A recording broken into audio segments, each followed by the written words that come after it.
ശക്തി അറിയാത്തത് കൊണ്ടാണ് തെറ്റുപറ്റുന്നത്. മർക്കോസ് 12:24. യേശുനാമത്തിന്റെ ശക്തിയോ വചനത്തിന്റെ ശക്തിയോ അറിയാത്തത് കൊണ്ടാണ് തെറ്റുപറ്റുന്നത്. കണ്ടാ, അറിയാത്തത് കൊണ്ടാണ് എനിക്ക് 50 കൊല്ലമായിട്ട് ഇങ്ങനെ അങ്ങനെ വിചാരിക്കരുത്. വചനം കേട്ടുകൊണ്ടിരിക്കുന്നത് അത്ഭുതം നടക്കുന്നുണ്ട്. മനസ്സിലാവും, നന്നായി മനസ്സിലാവും. അപ്പോ നമ്മളിപ്പോ പറഞ്ഞത് സാമ്പത്തികത്തിന്റെ പറഞ്ഞു, പ്രഭാഷകൻ, രോഗം, ശത്രു, രോഗം പറഞ്ഞില്ലേ, ജ്ഞാനം 16:10, പ്രഭാഷകൻ 38:9, യാക്കോബ് 5:15. ഇനി ഓരോ അവയവങ്ങൾക്കും വചനമുണ്ട്. അതറിയോ നിങ്ങൾക്ക്? കണ്ണിന് വചനമുണ്ട്. മത്തായി 6:22. കണ്ണാണ് ശരീരത്തിന്റെ വിളക്ക്.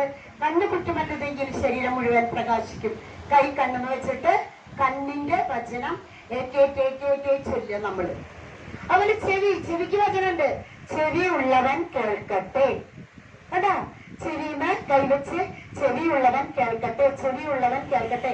ഹൃദയത്തിന് വചനമുണ്ട്. ഏതാ? സങ്കീർത്തനങ്ങൾ 147:3. ഹൃദയം തകർന്നവരെ അവിടുന്ന് സുഖപ്പെടുത്തുകയും അവരുടെ മുറിവുകൾ വെച്ചുകെട്ടുകയും ചെയ്യുന്നു. സങ്കീർത്തനങ്ങൾ 147:3. ഹൃദയത്തിന്റെ വചനം. ഓരോ വിധത്തിനും വചനമുണ്ട്. ഇങ്ങനെ വചനങ്ങൾ കണ്ടുപിടിച്ച് നമ്മള് ഏറ്റേറ്റ് ചൊല്ലണം.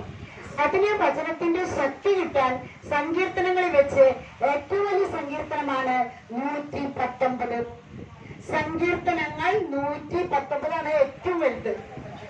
വചനം വചനം വചനം 1000 പൊൻവെള്ളി നാണയത്തേക്കാൾ വിലപ്പെട്ടതാണ് ഒരു വചനം.